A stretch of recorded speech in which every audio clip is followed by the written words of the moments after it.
You're not an empath anymore. This is what you become. If that sentence makes you feel defensive or confused, stay with me, because I'm not saying you lose your sensitivity. I'm saying the version of empath you've been living as is often a survival role. And when you heal, you don't become colder. You become something most people don't recognize at first.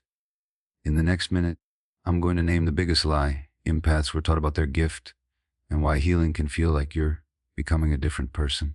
And halfway through, I'll give you one clear action step that helps you move from emotional absorbing to emotional sovereignty without shutting your heart down. What a healed empath actually becomes, not what you think. And once you see it, you'll stop calling your old patterns who you are. A lot of people use the word empath to mean I feel deeply. But many people who call themselves empaths are really describing something else. They're describing hyperattunement. They're describing scanning. They're describing the habit of reading micro signals to keep themselves safe. They're describing the reflex to manage other people's emotions so they don't get abandoned, blamed, or punished. That's why empathy often forms through survival, not a personality trait. That's a nervous system strategy. When you grow up in an environment where moods were unpredictable, you learn to notice everything. You learn the difference between a safe silence and a dangerous silence. You learn what a tight jaw means, what a slam drawer means, what a fine that isn't fine means. So later you walk into adult rooms and you pick up what others miss. You call it intuition. Sometimes it is, but often it's simply practice. You got trained, and because you're good at it, you start building your identity around it. I'm the one who understands. I'm the one who feels what others feel. I'm the one who can sense energy. And then without realizing it, you start confusing awareness with responsibility. You don't just notice the tension. You feel obligated to fix it. You don't just sense someone's sadness. You start carrying it. You don't just see the conflict coming. You start adjusting yourself to prevent it. That's the unhealed empath. Not weak, not broken, over-functioning, over-adapting, overrating, and quietly disappearing. So what happens when you heal? The first thing is unsettling. You stop absorbing. And people misinterpret compared to that self-erasure that is cold. Because when you stop absorbing, you stop reacting to everything. You stop rushing to soothe. You stop explaining yourself endlessly. You stop offering emotional labor as proof of love. You stop translating other people's feelings for them. And suddenly the people who relied on you to regulate the room feel your absence. They may say you changed. They may say you don't care like you used to. They may say you're distant. But what's actually happening is this. You're no longer available for emotional extraction. A healed empath does not become insensitive. A healed empath becomes self-contained, not closed-contained. There's a huge difference. Closed means numb. Contained means grounded.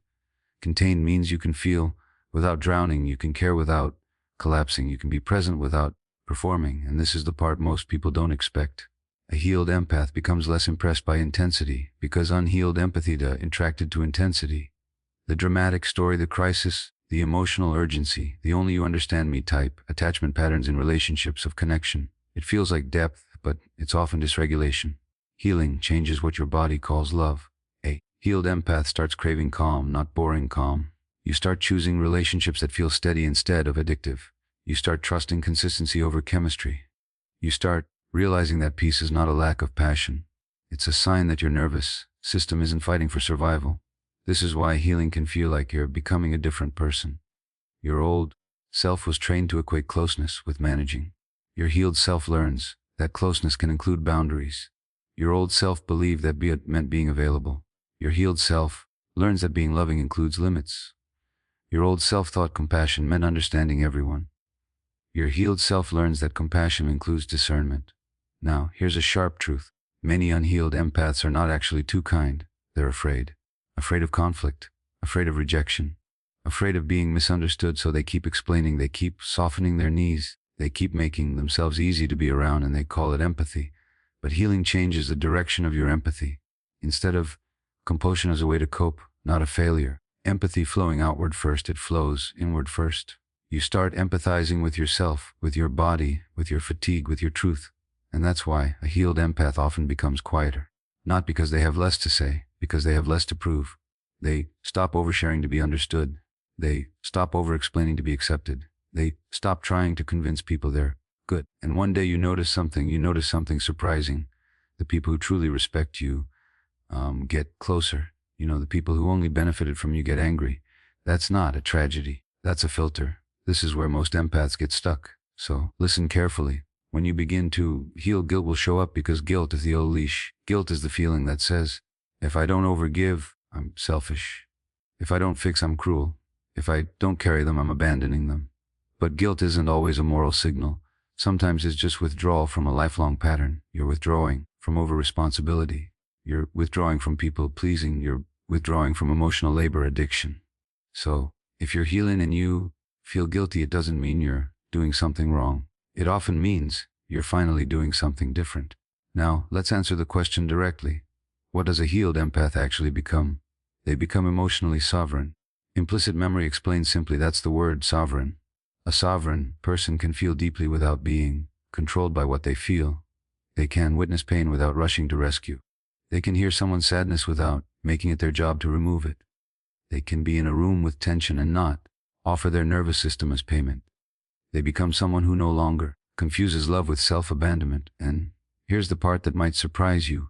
A healed empath becomes harder to manipulate.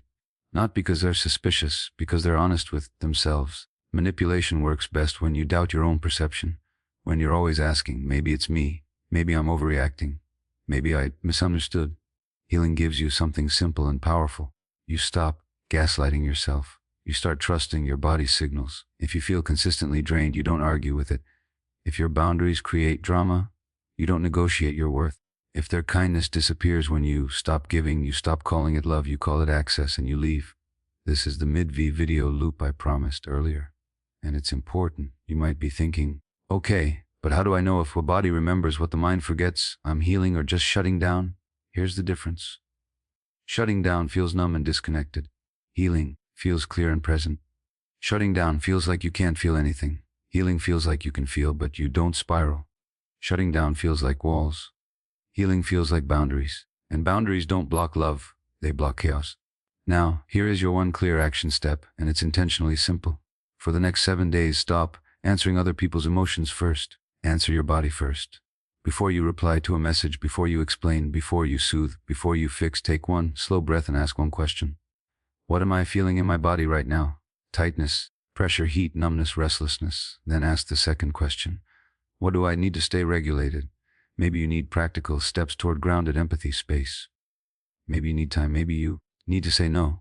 Maybe you need to stop explaining, then respond from that place. Not from guilt, not from fear, from regulation. This one practice quietly changes everything because it breaks the empath's oldest reflex, the reflex to abandon yourself to manage someone else. And if you do this for 7 days, you'll start noticing something. You'll still be kind, but you won't be available for chaos. You'll still care, but you won't carry. You'll still love, but you won't lose yourself. Now, let's bring it back to the thumbnail. You're not an empath anymore. This is what you become. You become the person you were before you learned to overfunction. You become calm, not numb, clear, not cruel, open, not porous, present, not what a healed empath truly becomes, performing. You become someone who can sense a room without becoming responsible for the room.